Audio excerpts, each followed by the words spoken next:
I'm taking the classes of yoga, but I'm watching most of the people have the frozen shoulder. Do you know why? It's because they are not moving their hands, and because of no movement, slowly they start the shoulder pain.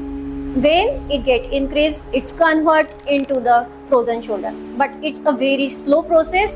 If you ignore it, it will convert into the frozen shoulder. Let me tell you some practices which you have to do daily. It will help to avoid the frozen shoulder problem. In frozen shoulder problem, people are not able to move their hand, even not do their comb. So for the first, you have to do this practice. Keep your hand on the wall and move it slowly up according to your capacity. Then hold it. Then move it down. Do this practice 4 to 5 times. And in the next practice, you have to hold it for longer time. Press your hand on the wall. Hold it again. Then come down.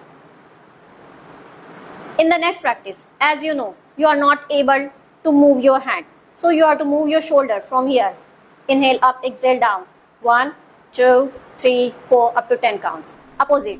Inhale up, exhale down. 1, 2, 3, 4, up to 10 counts. When you feel something relaxation or some movement, then you have to do this practice. Both hands on the wall. Heels up. Your leg should be straight. While inhaling, go front.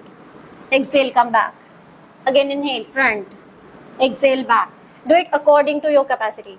You feel a good stretch in your neck and on your shoulder, and it will help slowly to reduce your pain.